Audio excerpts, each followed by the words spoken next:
Andry. Donc il a expliqué que contre le Covid, ils avaient la plante qui permettait de faire une infusion et qu'il n'y avait pas d'effet secondaire, il n'y avait aucun effet secondaire désagréable. Alors vive les plantes, et n'oubliez pas que c'est sous les nazis que Pétain a démoli l'herboristerie en France, et qu'il y a des médecins quand même très courageux qui ont continué à produire des bouquins sur la phytothérapie. Phytothérapie, c'est les plantes. Voilà, amusez-vous bien. Alors réfléchissez à tout ce que je vous ai dit. Michel Simès a dit que c'était une grippette. Michel Simès, comme par hasard, il a écrit un bouquin, Hippocrate aux enfers. Alors Hippocrate, vous savez, c'est le serment d'Hippocrate, c'est je promets de ne pas faire de tort à mon patient et de lui apporter tout pour qu'il puisse survivre. Et donc tous les médecins font ce serment. Et monsieur Simès donc a dit dans son livre, Hippocrate aux enfers, a dit que ses deux grands-pères avaient été déportés. Donc pensez donc au Sayanim, cherchez M. Cohen qui parle sur des vidéos des Sayanes et des Sayanim. Un Sayan, des Sayanim. S-A-Y-A-N-I-M.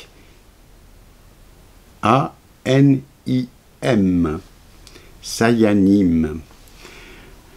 Voilà, donc Markus Lanz, titulaire de la chaire de médecine légale de Hambourg, a dit qu'il y avait eu 0 mort du coronavirus, et voilà, il faut le savoir, et tout ce qu'il a autopsié était mort d'autre chose. Alors quand on parle d'enfants qui sont décédés lors du coronavirus, c'est parce qu'on est passé à côté d'une grave pathologie, soit un diabète débutant, mais grave, ou bien une leucémie ou une autre pathologie gravissime. Voilà. Donc ça a été le coup de pouce. Donc tous ceux qui ont décédé du coronavirus, ils sont morts à l'occasion de cette fièvre. Ils auraient peut-être pu durer encore 6 mois de plus.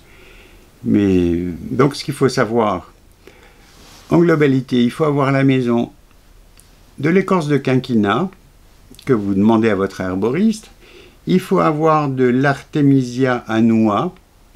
C'est donc la plante qui a très bien marché contre les fièvres et qui marche très bien contre le paludisme à Madagascar, mais en Afrique aussi.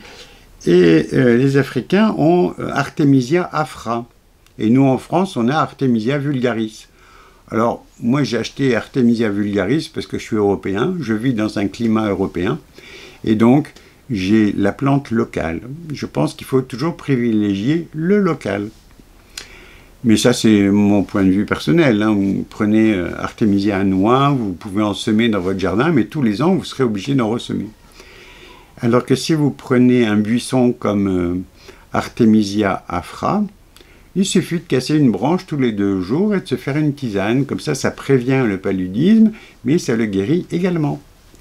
Et puis, vous n'avez pas d'effet secondaire. Voilà. Donc, la chimie est en voie de disparition. C'est la fin annoncée de la chimie. Tous les laboratoires pharmaceutiques se rendent compte que tous leurs médicaments sont en perte de vitesse.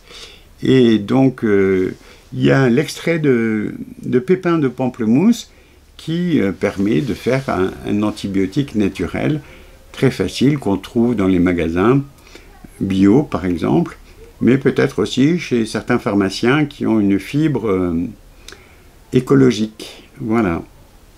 Voilà ce que j'avais à vous dire aujourd'hui. Donc, parents, n'amenez pas vos enfants à l'école. On peut les tester positifs et on peut les emmener dans des hôpitaux, dans des chambres d'hôtel, et on ne sait pas du tout ce qui va s'y passer. Voilà ce que j'avais à vous dire.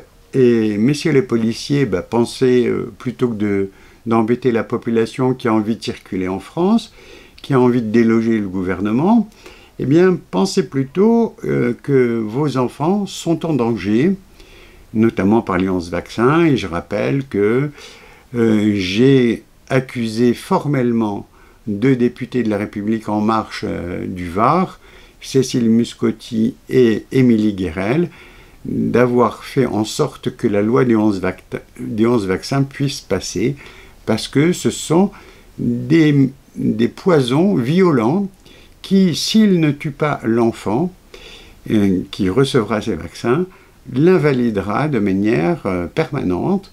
Et donc les laboratoires pharmaceutiques ont tout intérêt à avoir des gens qui seront sous Ritaline, parce qu'ils auront des troubles de l'attention, ou bien parce qu'ils seront autistes, et donc ils auront des médicaments à vie.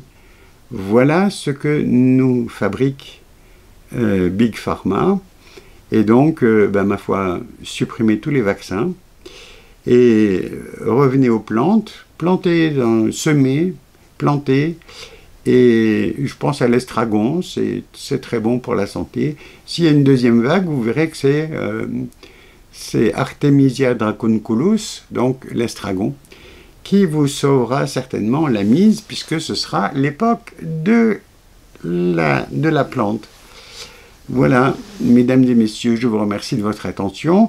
Si vous voulez revoir mes anciennes vidéos, vous cliquez sur mon nom en bas à gauche, et puis une fois que vous avez cliqué sur mon nom, vous cliquez sur vidéo, et vous avez toutes les vidéos depuis le début des Gilets jaunes. Voilà, je vous remercie de votre attention, je vous souhaite une très bonne santé, n'oubliez pas de prendre de la vitamine C, et de manger des sardines, et du maquereau au moins 2 fois par semaine pour avoir une bonne charge de vitamine D. Si vous pouvez aller au soleil, profitez-en pour vous recharger, et pour vous préparer à une éventuelle deuxième vague. Mais je pense que l'incidence de la 5G fera en sorte qu'on aura effectivement plus d'une vague. Et vous verrez que ce ne sera pas du tout la même pathologie que l'on a. Voilà. Pensez à l'écorce de saule, à la maison, Artemisia annua ou vulgaris. Moi, je préfère la vulgaris parce que je suis local. Et puis, prenez de l'huile essentielle, Artemisia draconculus, c'est le dragon. Ça se garde tout le temps, vous pouvez le garder très longtemps. Il suffit que ce soit bien fermé et que ce soit à l'abri de la lumière. Merci de votre attention, à bientôt.